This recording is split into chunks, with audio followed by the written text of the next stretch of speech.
Hello there and welcome to my review of Inside. Now this is a game by Playdead software, Danish company. They're not a big developer. They've only done Limbo, apart from this game, just one other game, Limbo. And I really enjoyed Limbo. I had a fantastic time with it, especially the first half. I thought that was really strong. But with Inside, it's strong the whole way through. It's not a big game. It's probably about 5 hours, or it took me about 5 hours, I think. But I had a brilliant time the whole way through. It's so well thought out. The puzzles are excellent. They're not frustrating and they're not repetitive. They're really imaginative, and the game always surprises you. And as you get near the end of the game, they really up the ante. It gets really action-packed towards the end. It's quite exhilarating, and I was like, whoa, I'm on a real roll here. I'm having so much fun. And yeah, I just didn't want it to end, really. It's such a quality game. It is very sort of minimalistic, I'd say, in terms of the geometry. It's very stripped back, but the lighting is superb. The art direction is superb. There's so much thought gone into every little part of the game. It is a very pretty game. Now I've just finished a review of Trek to Yomi, which is another side-scrolling game, but that's an action-adventure game. But that was really detailed, with loads and loads of texturing work and modelling work. With Inside, it's very different.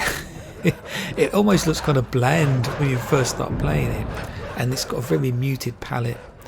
It's not black and white like Limbo, but there aren't many colours.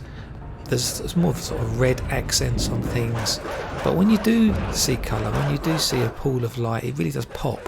So yes, it is a bit of a dark looking game, but there's really sort of soft shading and diffuse surfaces and lovely little touches. When you do see a little bit of detail, it really stands out, catches your eye, and there's lovely little effects, little bits of smoke here and there, and even the lights, it's got a flicker. Everything is really sort of analog and organic looking. Nice sort of open environments, and there's sort of closed areas, but there's a nice sense of scale. This game is really desolate. It makes you feel really isolated and alone. Everything's trying to get you. There's the dogs trying to get you, and even the humans are trying to get you. So you really do feel like you're alone and the whole world is against you. There's lots of horrific deaths. You can get obliterated and torn in two and mauled by dogs. Yeah, so you kind of feel, oh no, leave me alone. I'm just a little lad, please don't, Yeah, so when things get you, it's not really nice. But then it's meant to be like that. It's meant to make you feel like that, pull at the heartstrings and make you want to have another go to try and get past that part. And it kept calling me back. I had to finish the game once I started it, because I was just having so much fun with it. It's kind of laid back most of the time, but there are little areas where you do have to sort of run because things are chasing you, and then the heart really starts going, and the audio is superb, matches with the puzzles and the visuals perfectly. It definitely helps to build the tension, and sometimes you can just hear your heart beating. So it's very sort of ambient, the sound. There isn't really music as such, it's just all really like sound effects, but really beautifully done. This is one of my favourite puzzle games that I've ever played. Yeah, I had a brilliant time with it. I thoroughly recommend this game. But I must say, there's one thing about this game that I didn't like so much, and that is the actual end. The build towards the end is fantastic. The coding is superb. It's made with the Unity engine, and the physics are absolutely fantastic. Especially towards the end, it's just amazing what they do with this game engine. Quite interesting actually, because Limbo was made with their own custom game engine, but I think they found it too much developing an engine and a game, especially with all the different hardware platforms there are these days. So it made sense for them as a small developer to use an off-the-shelf engine like Unity. Yeah, and actually they're going to go for Unreal Engine 5, I think, for their next project, which is taking a long time because it's 2023, so there's been a big gap since their last project, which is Inside 2016. So I think their next game, I think it's called Project Rover, and it's going to be more of a 3D thing, open world game, which is probably why it's taken them so long to make it. But I'm really excited to see what they come up with next.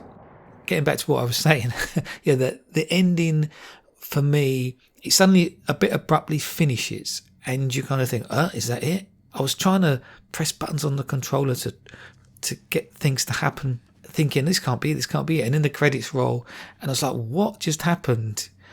What is this game about? What does it all mean? What was this secret project, that this mind control project, what was it all about? Why is the world so desolate? Why was this little boy running through this world trying to escape? I can't really talk about it, obviously, without spoiling anything, but there are things that happen towards the end and you think, what's going on here? This is just really weird. And then you start to think, oh, well, why did that happen? And you start trying to theorize, with regard to the mind control and who's controlling who. And yeah, it's left open-ended. And I did look online to kind of figure out, what was going on and listen or read about what other people thought. Yeah, there's lots of different theories about it, but it is really left to you really to try and theorize and figure out what you think was the meaning behind it and what it was all about. And ultimately, I didn't find that particularly satisfying. I'd rather have something a bit more tangible, a bit more concrete as to what was going on. So yeah, that was a bit, I just found a bit of a letdown at the end. But the actual build towards the end is fantastic. So I had a great time actually playing the game. It just suddenly finished and I was like, oh. But then maybe because I was having so much fun, I didn't want it to end. So that's part of it as well. But anyway, so that's my review for Inside. I've taken a long time to get around to playing this, but I'm so glad I did, and I hope you do too, because I think this is an absolute classic. And even after all this time, this game still plays beautifully. It still controls beautifully, and it's just timeless game, I think, because of the type of game it is, because it was a minimalist look to it. It doesn't really age. I don't think it will. In another 7 years, it'll still be just as good and just as much fun to play. So yeah, thanks for watching the review, and I'll see you next time. Goodbye for now.